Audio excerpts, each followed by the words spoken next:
petit paradis, c'est la citadelle, une petite citadelle d'art. L'art a été toujours présent. L'art et l'histoire. Dans chaque coin de rue et dans chaque bâtisse, dans chaque bâtiment, dans chaque maison, on peut sentir l'art.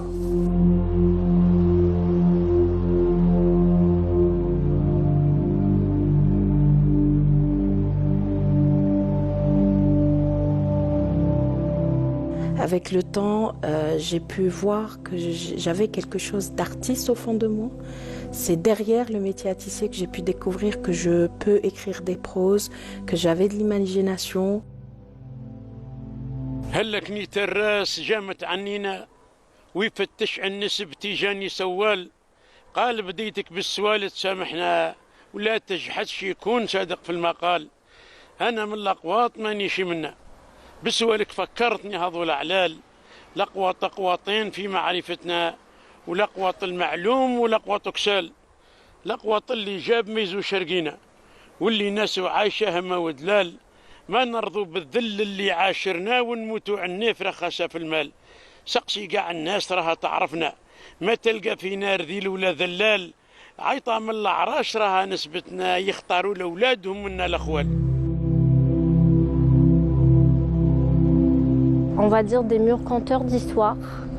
C'est ces murs qui enferment précieusement l'évolution en fait de cette ville, le parcours qu'a subi ou bien a passé cette ville à travers le temps.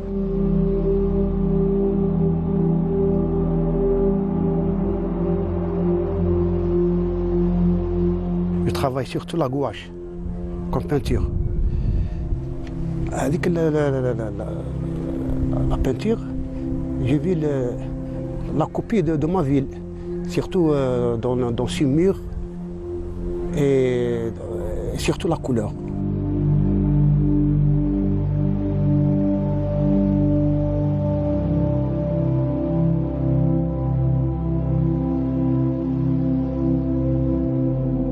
La Guadeloupe, c'était un autre monde, une autre façon de vivre, la chaleur des gens, la bienveillance, l'entraide, plein de...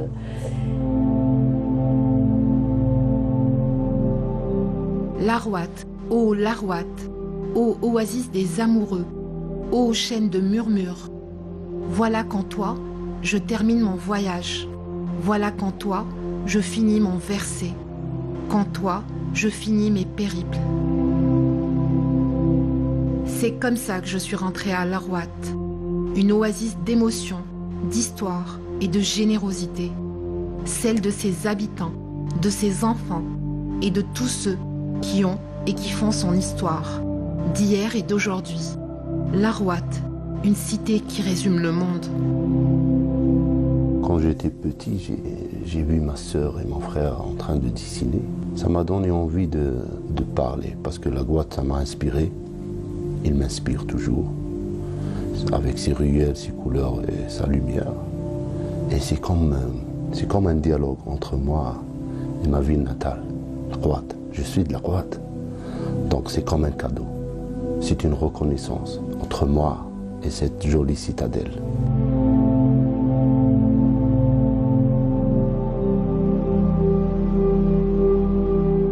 C'est extraordinaire. C'est quelque chose que je ne peux pas expliquer par des mots, mais j'aime laisser mes peintures parler.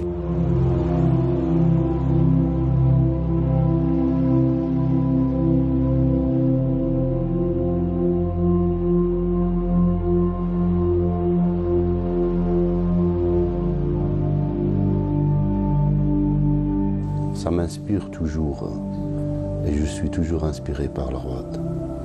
Et j'aimerais bien que ça continue à nous inspirer, belle et éternelle. Cette citadelle, cette fleur.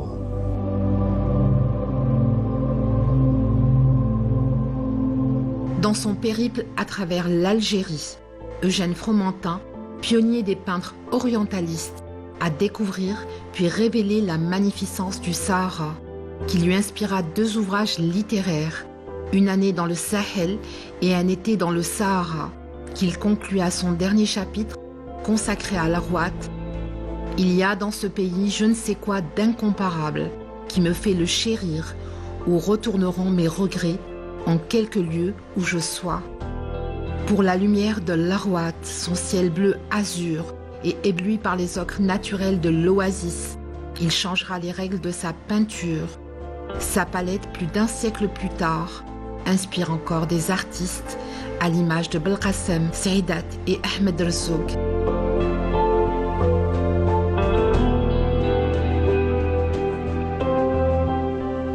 Dans ma jeunesse, لقيت واحد l'émotion اللي شدتني في la toile, surtout tout ce qui est dessin et trait. Je parle de mes débuts, ولقيت واحد la couleur اللي حبيت انا bon comme un apprenti au début حبيت نديكوفري واش كاين في هذه la peinture. لقيت واحد un jeu de lumière وين les ocres et plus le bleu du ciel et le travail d'une peinture حنا كنا ما نعرفوش c'est quoi la peinture à l'huile. Mais كي خزرت le paysage de la Guatte نتاع Eugène Fromentin بديت نتعلم باش نتعلم la couleur et surtout les murs. Ouais, parce qu'un paysagiste urbain, il travaille beaucoup les ruelles, les murs, les terrasses. Avec le temps, c'est quoi la peinture à l'huile, surtout à travers le peintre Fromentin.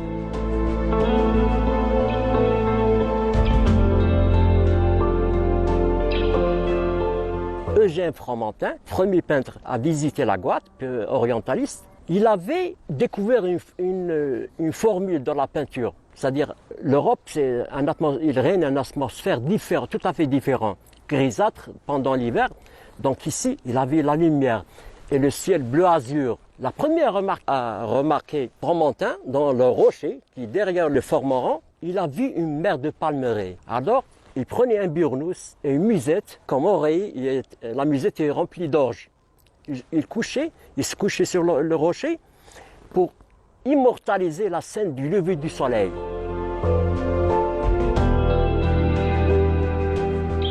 Il y avait une maison d'artistes, Maurice Bouviol, plusieurs peintres. Ils ont séjourné, Bridgman et plusieurs de grande renommée ont séjourné à la Guatte. Ils avaient un circuit bien déterminé. Alger, la Guatte, Boussaïd et Biskra. C'est-à-dire qu'il consiste à visiter l'Atlas saharien. Et d'autres, comme Émile Decker, il a fait Gardaïa. Le secret dans c'est que la lumière et l'ensoleillement, il est unique. Comme une révélation faite au temps et à l'histoire des hommes, sur les murs de cette cité millénaire, s'est transcrit le labyrinthe d'une architecture traditionnelle, sur laquelle des courbes et des formes se sont imposées un certain temps. يعود تأسيس مدينة الأغواط على حساب المؤرخون وعلى حساب الباحثون إلى القرن ال11. L'édification de la ville de l'Arwat, selon les historiens et chercheurs, remonte au XIe siècle, aux environs de 1045. En réalité, l'Arwat représente un qsr composé de plusieurs qsurs éparpillés sur le mont Tizgrarin. Après des heurts avec des tribus bédouines de passage, ainsi que les pillages qui ont suivi, les habitants des qsurs se sont ralliés pour former l'Arwat, ou ce qu'on a appelé Qsr l'Arwat. On va parler d'époque, parce que la ville est partie de rien. Donc c'était on va dire, c'était une idée de bien vouloir se sédentariser. Donc il y a eu les premiers éléments qui étaient bien présents, qui ont fait que l'homme a décidé de s'implanter ici.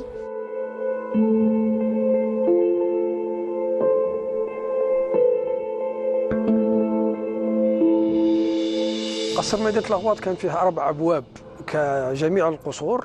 Le qsr de l'Arwat, comme tous les qsurs, avait 4 portes. La porte de l'Est, de l'Ouest, les portes d'Ahri et Gebli. Elles ont été citées par l'historien Lazaro et tous ceux qui ont visité l'Arwat. Pendant la colonisation française, des changements se sont opérés et un rempart composé de 7 portes a été édifié.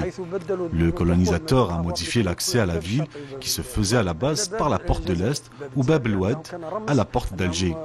Cela représentait pour eux une nouvelle ville avec 7 portes.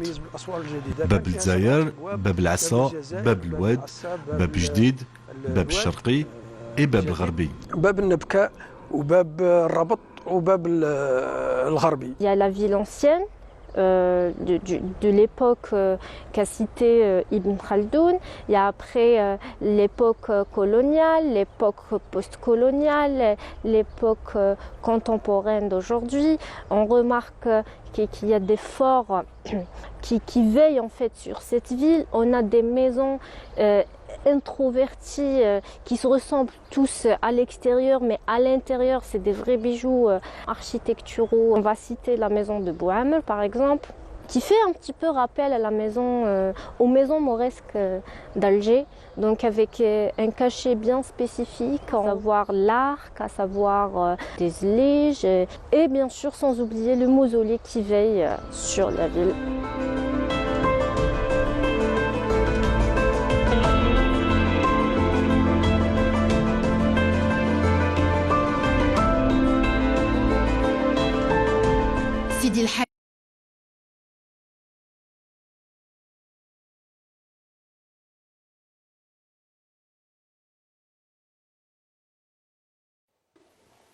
أعوذ بالله من الشيطان الرجيم. بسم الله الرحمن الرحيم. إن الصلاة كانت على المؤمنين كتابا موقوتا. صدق الله العظيم. الله أكبر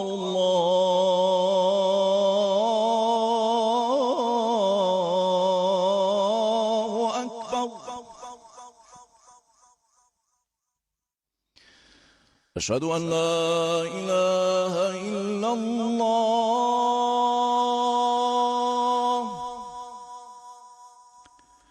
أشهد أن لا إله إلا الله.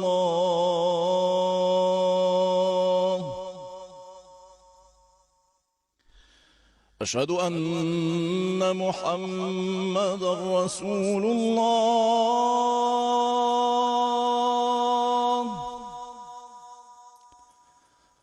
أشهد أن محمدًا رسول الله.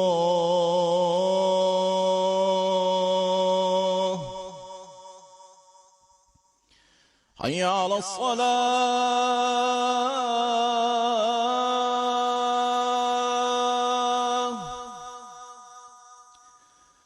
حي على الصلاة.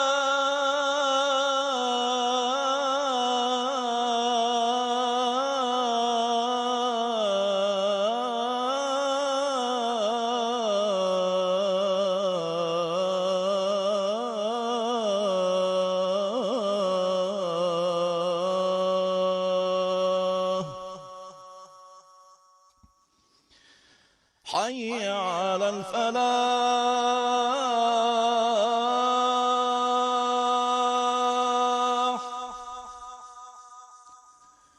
حي على الفلاح.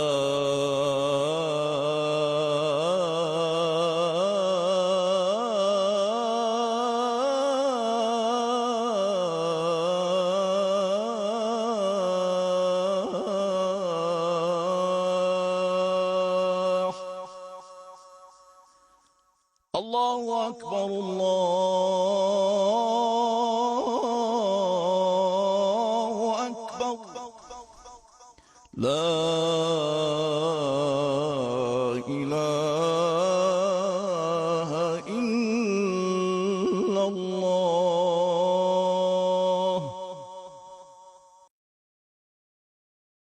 اللهم رب هذه الدعوة التامة والصلاة القائمة آت محمدا الوسيلة والفضيلة وابعثه مقاما محمودا الذي وعدته.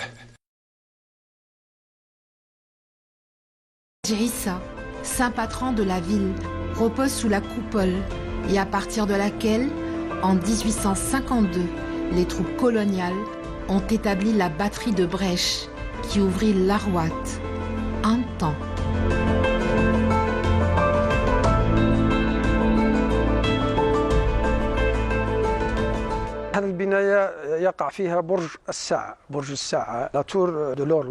Ici, nous sommes près du Burj Sa'a, la tour de l'horloge construite en 1857. Elle symbolise le temps. C'est comme si le colonisateur français déclarait aux habitants de l'Arwat, c'est une nouvelle ère qui commence pour vous. Un nouveau temps. Comme si le temps était leur temps, et avant leur temps, le temps n'a pas existé.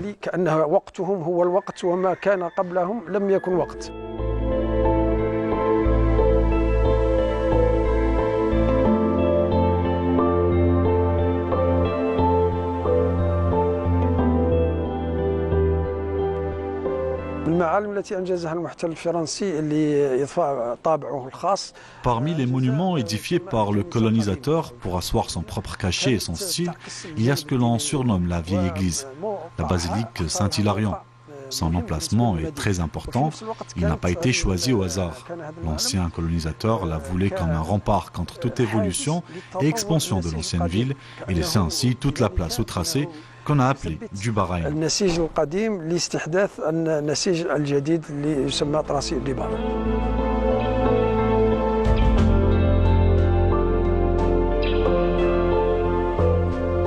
L'Arwat, oasis d'émotion et d'histoire, de lumière et de savoir, de sa terre et dans ses bras, sont nés des femmes et des hommes qui ont inscrit leur nom dans la mémoire de l'Algérie. بن كريو يقول يا راعي السلسان ادعيك بجواب إذا أنت درت الخير لازم نردو تعمل فيها جبرة تروح قصاب إذا توصل الأقواط سابقك شدو الأقواط عرفت تهدى. L'Arwat a enfanté plusieurs personnalités et en premier, il faut citer Nasser Ben Chouhra, né en 1804 et mort en 1884. Un an avant son décès, il est allé au lieu saint de la Mecque et d'ailleurs, c'est durant une halte en Syrie qu'il a rencontré l'Émir Abdelkader. Il y a aussi des auteurs comme Ibn Din. On parle aujourd'hui encore du périple de Ibn Din de l'Atlas, Al-Qazwin.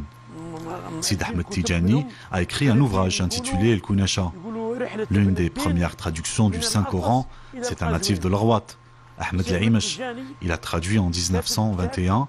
Après lui, en 1937, il y a eu la traduction réalisée par Ahmed Aïssaoui. Et bien sûr, il y a Abdallah Ben Kriou, un poète qui n'a vécu qu'une cinquantaine d'années et qui a inscrit son nom pour l'éternité.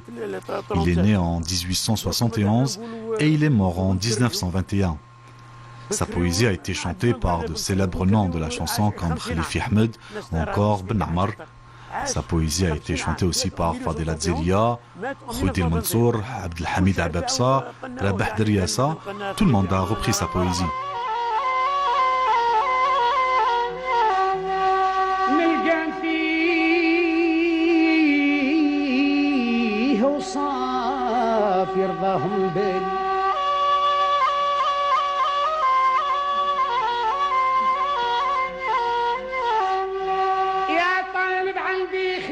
تشبه لي من المرقوب فيه صاروا يحلالي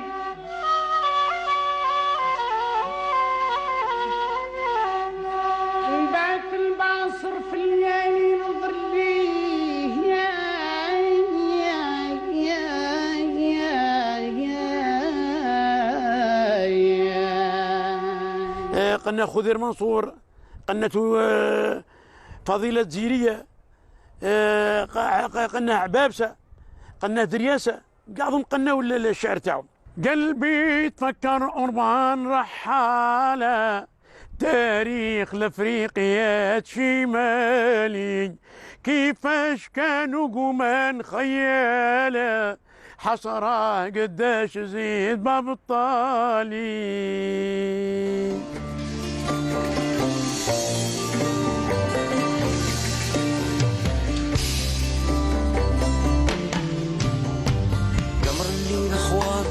تونس فيه نلقى فيه وصاف يرضاهم بالي يا Il y a des histoires d'amour qui transpercent la longueur du temps. Il y a des récits qui nous ramènent vers l'essence de la vie, qui s'inscrivent dans le livre des hommes. Et il y a Abdallah Ben Kerréou, poète mythique du XXe siècle, symbole du melhoun algérien. Son cœur s'est brisé par amour pour Fatma la Belle. Fille d'une puissante tribu à l'Arwat, sa main lui a été refusée. Et pire, la justice des hommes lui a ordonné de ne plus prononcer le nom de sa bien-aimée et l'envoya vers l'exil pour l'éternité. J'ai entendu parler de Abdallah Ben Kerréou dans les années 80 pour la première fois. Et c'était par le biais de femmes dans une soirée, une vieille a commencé à réciter un poème, un très long poème de Abdallah Ben Kerréou. Bon, je n'avais rien compris à ce moment-là, d'autant plus qu'elle récitait très rapidement. Et après, ma belle-mère et mes belles-sœurs m'ont parlé de Ben Kerréou. Elles m'ont raconté un petit peu son histoire et je n'en revenais pas. Donc elles m'ont parlé d'un poète qui était amoureux d'une fille de Béchara, qui avait un palais et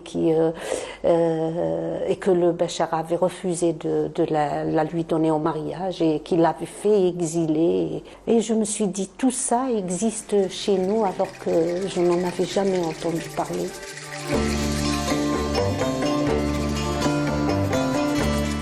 De ma gazelle, je n'ai point de nouvelles. Je reproche à Mebrouk d'avoir manqué à sa parole. Pourquoi mon confident ne me répond-il pas? Pourquoi ces lettres ne me parviennent-elles pas? Ô toi qui gardes ce cheval docile, si tu me rends service, je te le rendrai. Tu m'obligerais en allant d'urgence à l'Arwat. Passe mon bonjour à Mebrouk, le prince des amis. Parle-lui seul, pas en présence d'autrui. Il connaît mon mal. Et où trouver le remède? Quand j'ai écrit son histoire, j'étais tellement dans la peau de ce personnage. Une fois, mon mari m'avait appelé et j'étais tellement dans l'histoire je lui ai dit oui, Abdallah. je vous assure. C'est pour vous dire à quel point j'ai été touchée par cet homme, par ce personnage, par sa vie, par sa souffrance, quand vous lisez l'histoire, comment sa femme, enfin sa bien-aimée est morte à Ain Madé, déprimée, très jeune. C'est une histoire vraiment tragique qui mérite d'être connue.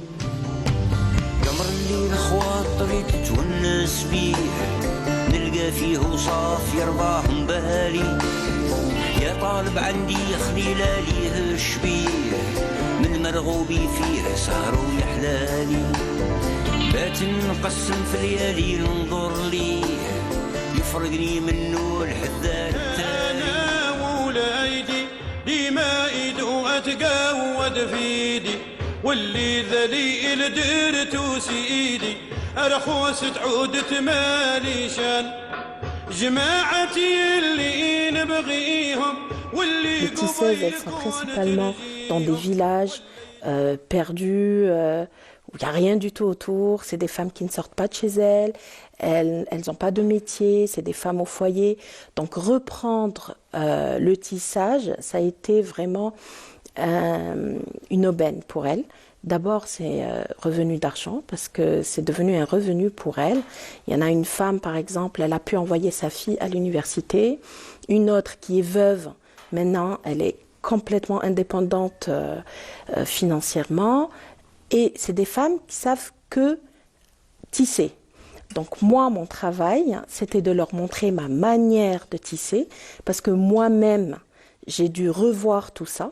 Je voulais arriver à un tissage complètement différent où le tapis soit très léger, avec un aspect complètement différent des tapis de nos grands-parents, de nos grands-mères.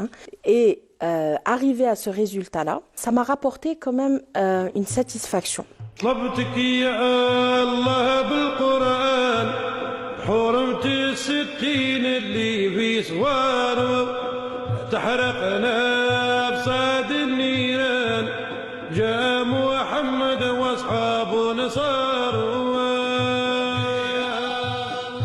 Pour être être tisseuse, c'est un processus qui est long, donc qui demande de la patience et qui demande de la certitude, c'est-à-dire que c'est des centimètres, si on pose pas bien le fil au bon endroit, on rate un tapis. Et un tapis, c'est 2 mois, 3 mois de tissage.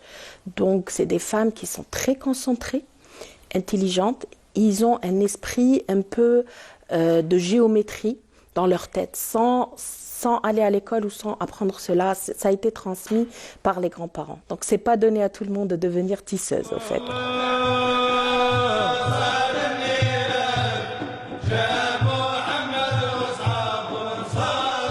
Le tapis blanc avec des losanges, donc ça a une signification berbère. C'est un tapis qui a toujours existé là où il y a eu les berbères, donc le nord d'Afrique, bien sûr, notamment. Et je me suis inspirée des magazines et je voulais ce tapis pour chez moi. Personne ne pouvait le faire. Et c'est ça qui m'a poussée à le faire moi-même. Donc, je ne m'arrête pas là. Le fait d'être derrière les fils et tisser, et ça m'a permis de me retrouver avec moi-même et ça m'a permis aussi de me construire. J'étais jeune, je me suis diplômée d'une université qui m'a donné une formation qui m'a permis de voir beaucoup d'aspects dans la vie. On a beaucoup, c'est-à-dire il y a beaucoup de lectures. C'est une université qui m'a permis de lire chaque semaine un livre. Et ça m'a reconnectée avec moi-même et mes ancêtres. Donc peut-être c'est pour ça que je suis là aujourd'hui.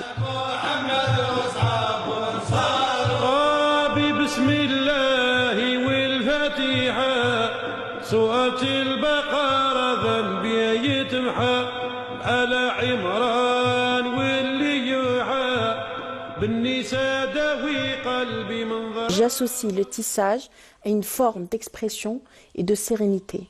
Maintenant, je suis passée à une autre étape qui est l'expression via le tissage, via le fil.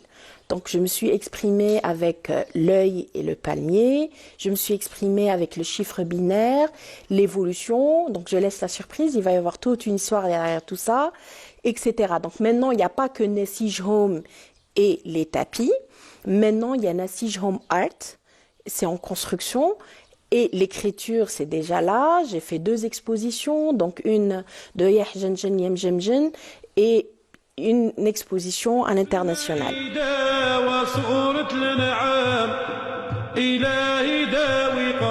Au fil du temps et des rencontres que nous avons tissées à l'Arwat, nos pas nous ont menés vers El Khair, une poétesse revenue sur ses pas, vers ses origines, au nom de la passion et de l'amour pour sa ville qu'elle voudrait partager au plus grand nombre. Les hommes des champs du désert, rêvant de rejoindre au plus vite leurs dulcinés qui les attendent ou leurs enfants qui s'impatientent, se laissant toutefois le loisir de céder à l'inspiration générée par les bruits sourds du ruissellement des sagias, le gazouillis des petits oiseaux et le bourdonnement des essaims d'abeilles tournoyant au-dessus de leur tête, alors tapis à l'ombre des arbres qui s'enlacent ou nichés en haut d'un palmier qui domine toute l'oasis, ils prennent le temps de souffler un peu, s'accordant après l'effort un réconfort, une pause, une trêve. Un moment de solitude bien mérité après une journée de dur labeur.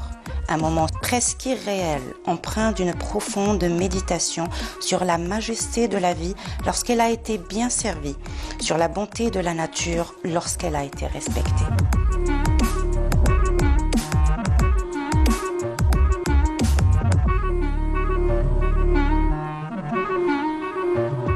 Partout où je pars, il me faut revenir vers la case départ, vers le Rouat.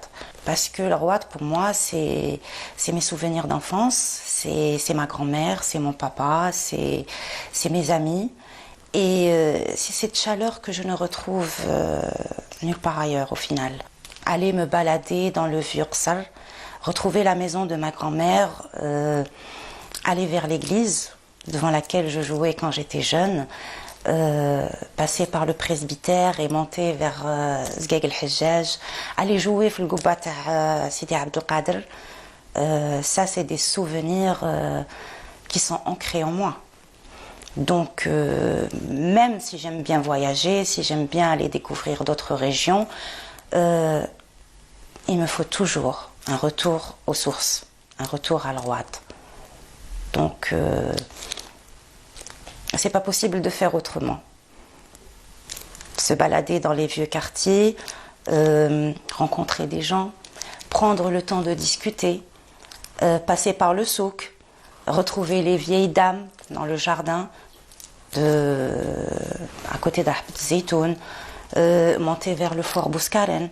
Tout ça, c'est des souvenirs d'enfance dont je n'arrive pas à me défaire et que j'aimerais faire connaître aux gens qui viendraient éventuellement à la découverte de cette ville.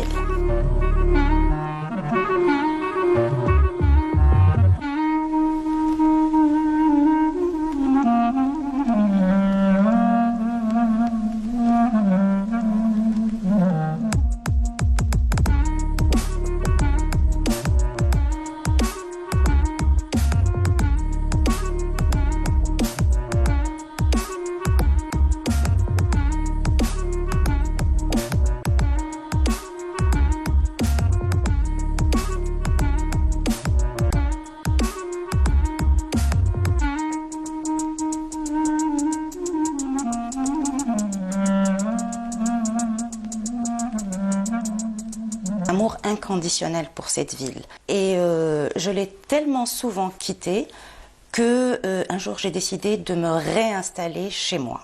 Et à partir de là est venue l'idée d'apporter quelque chose à cette ville qui m'a beaucoup apporté sur le plan émotionnel et sentimental.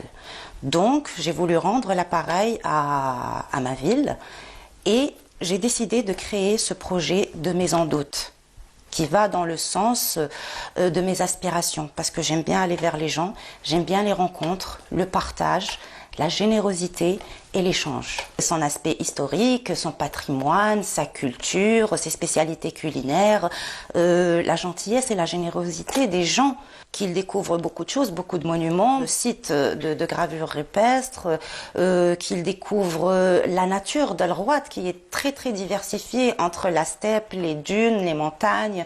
On a beaucoup de choses à découvrir ici.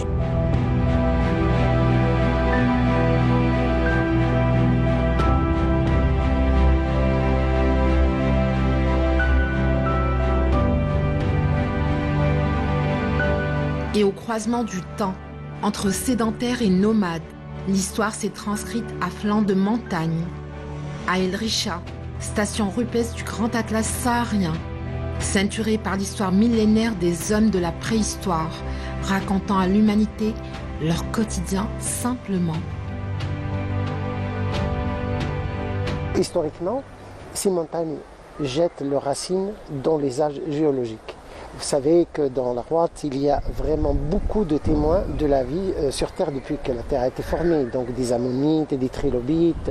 Il y a un patrimoine géologique qui est vraiment très rare et qui arrive en surface. Vous savez, nous sommes peut-être la particularité de l'Algérie où les traces de reptiles géants, des dinosaures, je vous parlais, 160 millions déjà, ont laissé tous des restes autour de la région d'Amoura, Djelfa, et à la Rouat, nous en avons encore des traces de dinosaures, de pattes de dinosaures, comme dans la région d'El Beyd et de Nahama, qui est une particularité régionale. Nous avons trouvé, à travers les multiples gravures rupestres, l'homme du Pléistocène, donc le dernier étage géologique de la Terre. Cet homme du Pléistocène supérieur, donc ça remonte à environ 12 000, 13 000 ans avant le présent. Un univers, un climat qui est un petit peu celui de la savane africaine.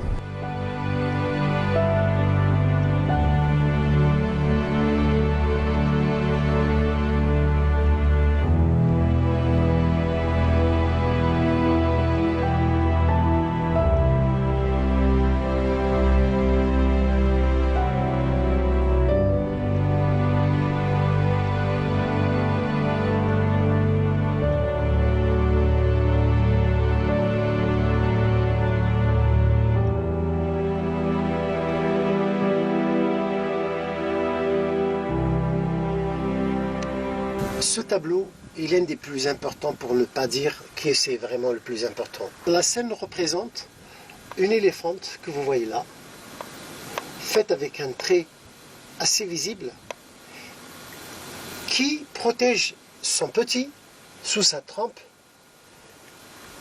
lequel petit est menacé par l'attaque de cette panthère, dont on apprécie le détail porté à la représentation, à la fois pour son piquetage, la vivacité de la représentation de l'œil, les oreilles tournées vers l'arrière, qui pour nous simuler que l'animal allait bondir sur le petit éléphanteau qui a trouvé refuge entre les jambes et la trempe de sa maman. Ce que j'admire sur cette représentation, c'est le soin porté au détail aussi de cette faune. Regardez bien les détails de la trempe, comme ils sont rendus. Et également la défense de l'éléphant quand on voit les fétonchons levés. Tout concourt à nous montrer exactement la vie qu'il y avait pendant le Pléistocène, c'est-à-dire la dernière période géologique. C'est la période par excellence, l'homme s'est épanoui avec le jour et puis il s'est épanoui. Ce tableau représente également un autre éléphant à gauche, un serpent vraisemblablement juste au-dessus de la tête de ce léopard. Et puis encore, ce tableau continue sur l'autre paroi et cette faune africaine, donc on voit que des éléphants, avec un gabarit presque grandeur nature, est daté entre le 10e jusqu'au 6e millénaire.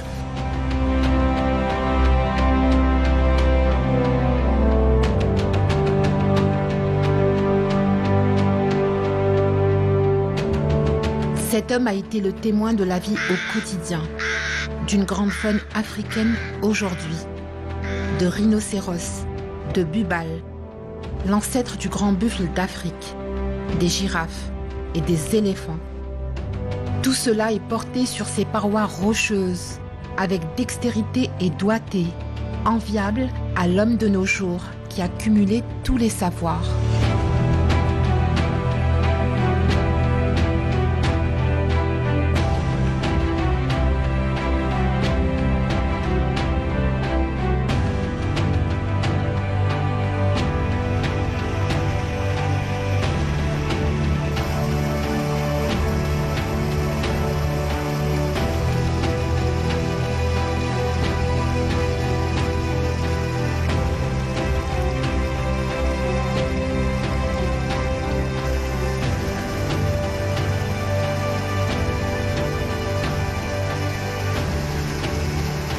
L'importance des zones humides que vous voyez ici à El Richa, à travers donc des cours d'eau qui ruissellent, qui roulent des eaux très limpides, en plus des lacs, des marais salants, que nous avons depuis le nord, dans le marais de l'Hodna, un petit peu aux abords de Boussaada et Msila.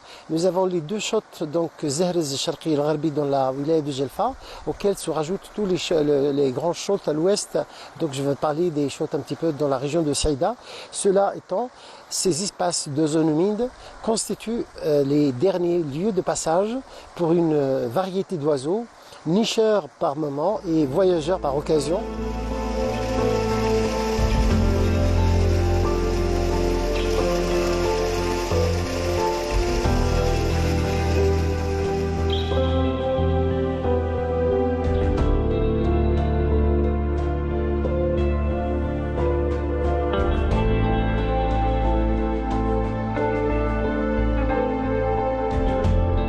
Me voilà sur la route de Ain Madi, à l'heure des belles ombres et des caresses invisibles d'un passé récent. Absolument rien n'échappe à mon regard, ni les mots bleus du ciel, encore moins la douceur du soleil, qui enveloppe cette atmosphère poétique, où règne une musique silencieuse. Sous mes pieds, le désert fuit. Il aurait voulu me raconter toute la magie d'un secret enfui dans les sables. Mon esprit divague sur la splendeur des paysages, du lent vol inespéré d'un oiseau, du chemin parcouru par une fourmi.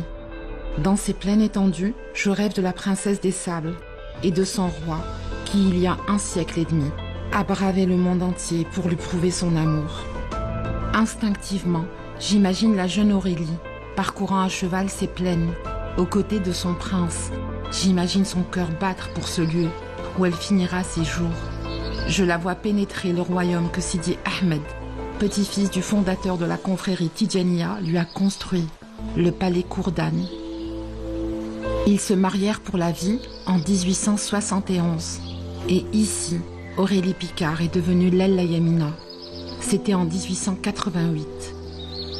De ce lieu, elle écrira. Autour de la demeure est dessiné un grand jardin d'agrément avec fontaines, où l'eau murmure sur l'ombre bienfaisante d'arbres aux essences variées. Des allées de figuiers, de grenadiers quadrillent le jardin. Plus loin, c'est le potager, puis les vergers et enfin les terres en culture. À proximité immédiate de la maison, ont été construits des logements destinés à recevoir les affiliés de la confrérie, venant rendre visite au grand maître des Tidjanis. Le prestige des Tidjanis en fut accru et les pèlerins se rendant à Ain Madi ne manquaient jamais de passer voir le grand maître à Kourdan. Une bienveillante hospitalité était de règle.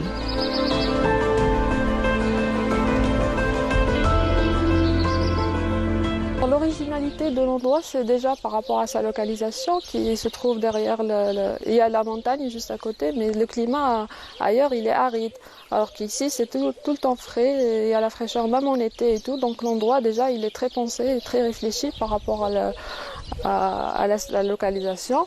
Et après, c'est par rapport aussi à l'architecture du palais qui est différent complètement de l'architecture locale parce qu'on voit les éléments architecturaux comme les arcades, les dômes. Les matériaux de construction, c'est la pierre, on voit les vitraux de couleurs, les arcades aussi. C'est un mélange de styles architecturaux comme le style ottoman, un style un peu plus occidental, un peu mauresque aussi par rapport aux décorations et tout.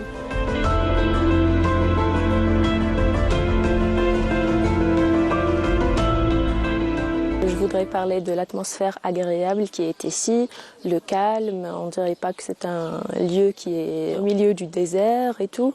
Je peux même parler de son histoire qui m'impressionne le plus parce que c'est un lieu qui a été construit d'un homme qui fait preuve à sa princesse. C'est une belle preuve d'amour qui est très rare de nos jours et qui s'est inscrite dans le temps puisque ça date du 19e siècle. L'histoire m'inspire, mais au-delà de l'histoire, la philosophie de l'histoire, il y a un esprit en termes hegeliens. L'esprit, c'est la tolérance, c'est le climat qui est très représentatif des lieux ici. C'est que si vous venez, vous risquez rien, vous sentez vraiment la tolérance des gens, et la paix, la spiritualité. La seule chose que vous risquez ici, c'est bien de tomber amoureux. فيه وصاف يرضاهم بالي يا طالب عندي خليلاليه الشبيه. Et dans un coin de ce royaume paisible, reposent l'un à côté de l'autre Aurélie Picard et Sidi Ahmed Tidjani pour l'éternité. Leur histoire a transcendé les époques et a marqué l'esprit des visiteurs de ce lieu.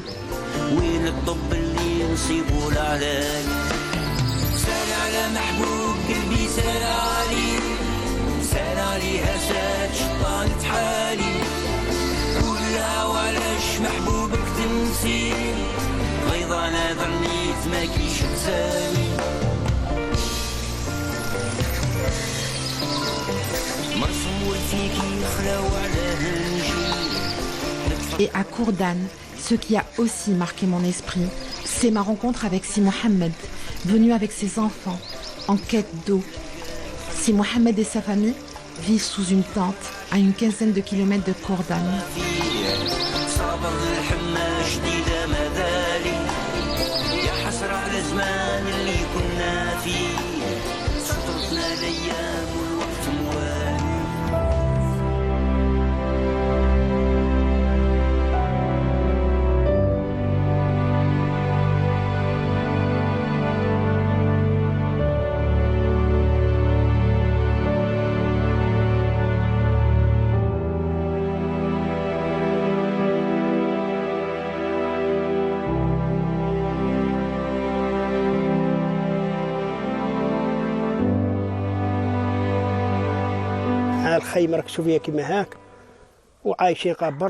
C'est notre vie. Ici, c'est ma maison. Notre quotidien, c'est la poussière et le froid. Tout ce que je veux aujourd'hui et demain, c'est pouvoir inscrire mes enfants à l'école. Je veux que ma fille fasse des études. Nous sommes des nomades. Nous vivons dans la nature, d'un lieu à un autre.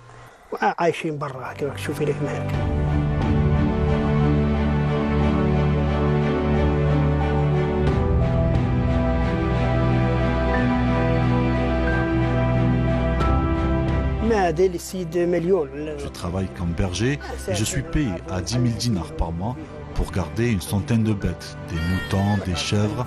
On doit constamment garder un œil sur les enfants.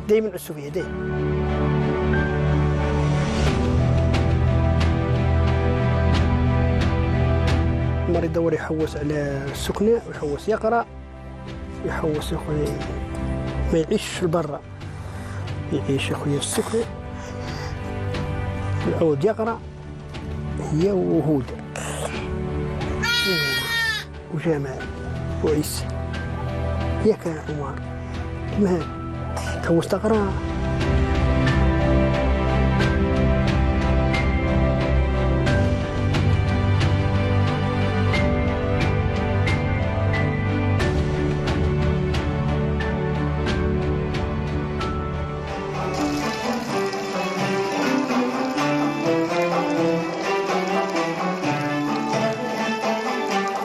À la Maison de la Culture, dédiée au poète Abdallah Ben Kerriou, l'association musicale Teslim lutte depuis de nombreuses années à la conservation et à la préservation de l'héritage musical de l'Arwat et de l'Algérie.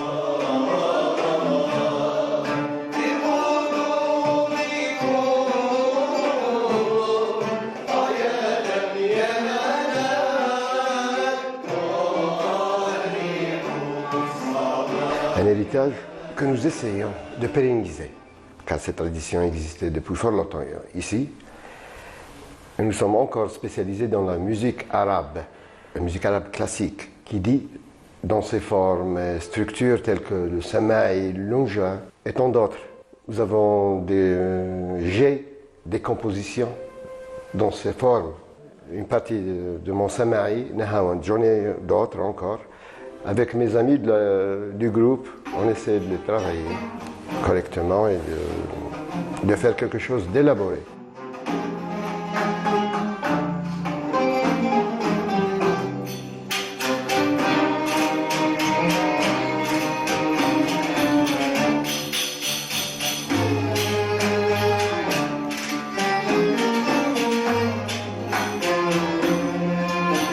On a toujours fait ça avec nos propres moyens.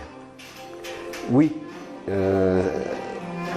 on peut sentir la difficulté, notre mission, quant à pérenniser une tradition andalouse, enseigner aux jeunes.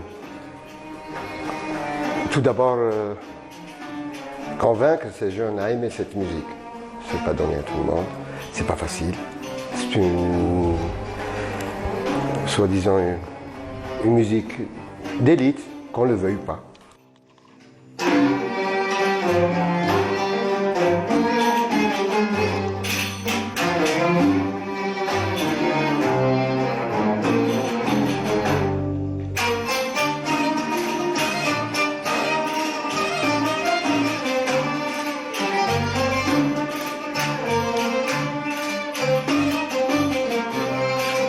Et tous les soirs, Ahmed Hadj Issa assiste aux répétitions de l'association Teslim.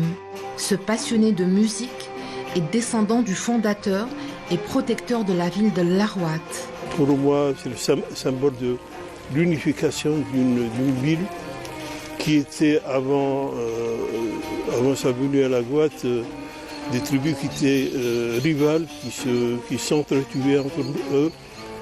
Lui, le Tlemcenien qui est né et vécu son enfance à Tlemcen, qui traverse des centaines de kilomètres pour atterrir à la Guatte et qui réussit à unifier les tribus qui s'entretuaient. C'est tout un symbole, c'est le symbole de l'unité de la nation, de l'unité de l'Algérie. Et puis cette culture qui nous unit, malgré sa diversité, la culture de Tlemcen et la culture de la Guatte, parce que la Guatte a une culture qui lui est propre.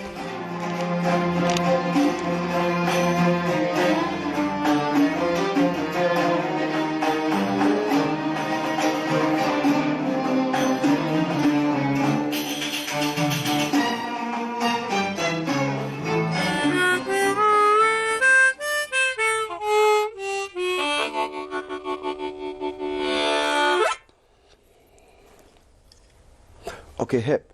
Hop from the bottom to the top, I'm going non-stop till we get the hell. I say hip is the knowledge, hop is the moment I'm coming to the game like I'm never gonna lose it. Play through the pain, I was looking for freedom.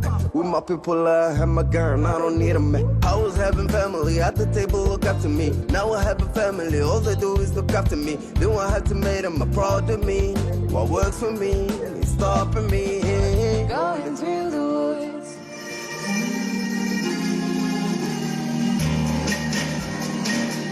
It's now or never. Come hold me tight. Kiss me, my darling. Be mine tonight. Tomorrow will be too late. It's now or never. My love won't wait. J'ai enregistré 2 chansons. La première, c'était Dhulm al-Dhikrayat, les paroles de notre cher docteur Rida Takhi, c'est un ophtalmologue, Habibna. Et la musique, même Taou, la composition, c'est sa composition. Le studio Ad Issa, et c'était bien, Haïla. Je pense que t'ajibkoum, Inch'Allah. Et la deuxième, c'est Sidi al-Qadi. Sidi al-Qadi, toujours le docteur Rida Takhi, le parolier. D'ailleurs, je dois aussi Abdallah Ben Guerrero. La composition, c'est Jamal Khouya, la musique. Le studio, c'est Issa toujours. C'est du sihli, c'est un mélange de jazz, musique ta'ana saharienne, locale, comme ils disent, et de l'Algérie, bien sûr, du sihli. سيد القاضي جيتك مكسور الخطوة نشكي بالمحبوب خلاني وجر ما بقى غير الحب الحب جبتو لك دالي وشهودي دمعات سألوا يوم غدر. Il a une voix vraiment sublime. Il a une casquette qui est plutôt plusieurs casquettes. Il peut chanter des cordes vocales qui sont vraiment très étendues. Donc Ahmed El-Amri, c'est une voix exceptionnelle. Il chante du patrimoine, il chante du rock, du jazz, du rail. أحكم على الإيجار في شرع العشاق واحد فينا حزين والثاني مدمر يا سيد القاضي خليت حبابي ومشيت في سبيلو من غير ما نفكر. Il y a eu toujours 2 écoles à la droite. Il y a eu l'école du patrimoine musical de la droite.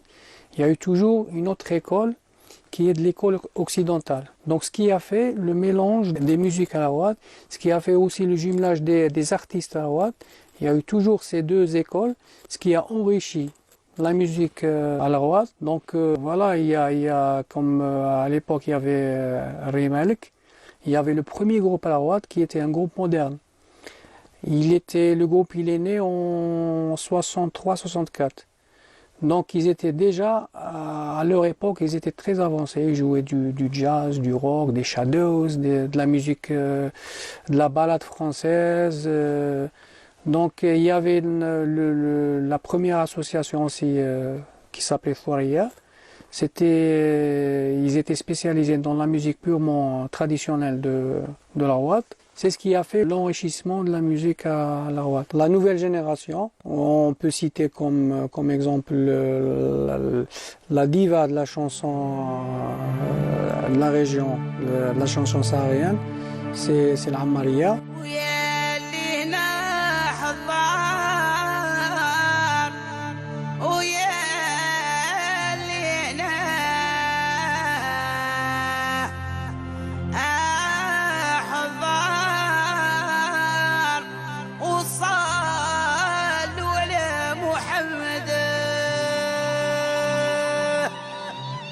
Surprenant et fascinant, ce voyage à l'Orwat m'a permis de rencontrer de belles âmes artistiques, passionnées et passionnantes par leur parcours et itinéraire de vie et leur vie à l'Arwat. Et il en est un assez atypique.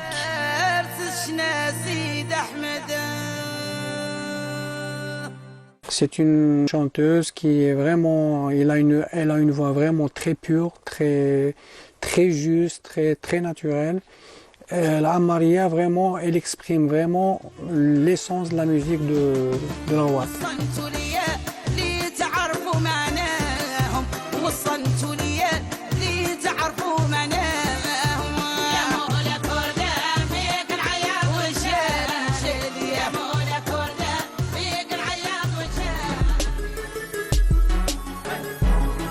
Redouane Lara est champion international de boxe thaï et champion d'Afrique dans la même discipline. Quelle aventure pour cet athlète qui au départ ne s'y attendait pas du tout. La boxe thaï, c'est ma vie, c'est la bouffée plus de 70% de ma vie. Donc je suis dedans. Si je regarde pas des combats, je regarde pas des entraînements et tout ça sur YouTube, je suis à la salle de sport.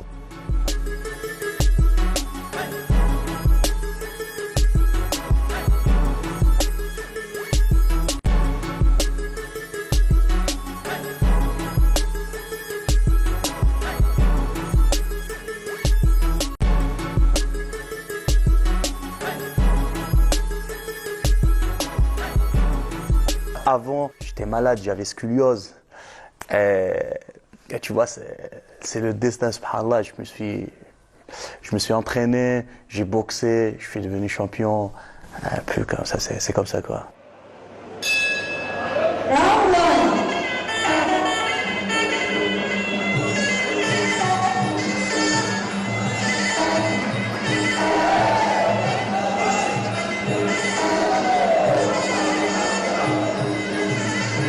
World Champion, c'est le titre mondial de la fédération mondiale sur tel poids, telle ceinture et tel adverse.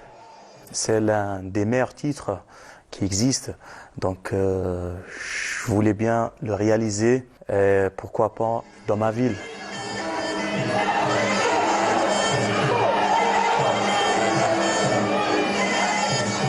C'est des titres que la fédération mondiale elle le débloque.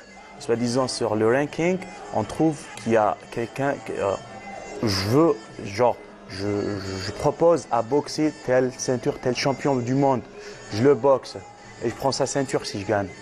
Donc c'est comme ça que ça marche. C'était prévu que je boxe en Algérie, ça fait 4 ans en arrière. C'était un projet, on a travaillé et tout ça, mais ça n'a pas marché. Malheureusement, ça n'a pas marché. J'étais en préparation en Thaïlande et donc voilà, ça n'a pas marché et espérons qu'on organise ça très très vite, Inch'Allah. C'est mon projet de fin de carrière, c'est de faire académie de la maison de la boxe. Là, on peut réunir tous les champions et on va travailler dessus. Comme j'ai parlé dernièrement avec mon ami, c'est Mehdi Bardet, c'est un champion de l'UFC, champion algérien de l'UFC, c'est le seul Algérien qui a boxé l'UFC. On a parlé sur ça, réaliser un projet, former la jeunesse algérienne et la patte algérienne.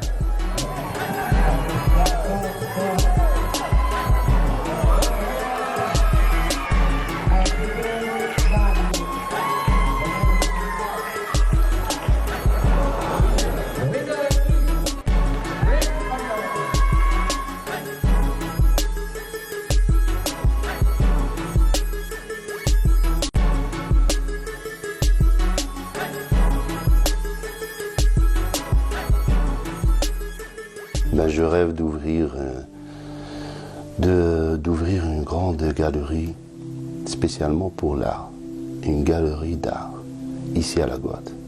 Et j'aimerais bien que ça soit avec dans nos anciens quartiers. J'aimerais bien que le tourisme ici prenne tout son essor.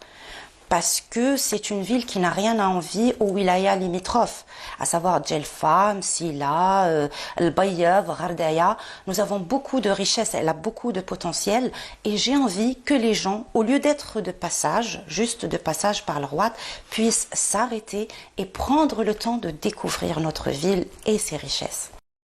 J'aspire à ce que mon association, notre association, Teslim, ait le soutien et le concours de tous. Car le classique, partout dans le monde, s'il n'est pas sponsorisé, il est appelé à disparaître. Un autre rêve que j'aimerais bien le réaliser dans mon pays, dans ma région, pourquoi pas, dans ma ville à La Rouat, c'est d'être un champion du monde et boxer un champion du monde en Algérie. En classe professionnelle, donc on va travailler dessus Inch'Allah et Rabbi يوفقنا Inch'Allah. جيت نوسع خاطري ضيق عشية زدت عليه هموم من نظرة صعاب ورفيقي مالو خبر صاحب نية ما هو ضارب البلا ما شاف عذاب يمشي في لامان ويكلم فيا ونص الرشل وما نرد عليه جاب يا عبد الله قال لي عيد عليا وريني ما بيك مفتون ولا ولاب راني عارف ما دريتش ما بيا واش يجيب اللي مهني للمصاب ثبت نظرك شوف ذيك الناحية واستخبر فيما خلق مالك الارقاب لاحب عينه وشاف نجمة ضوايا كي برزت بنوارها من وسط سحاب ما هيش في حوج النجوم المسمية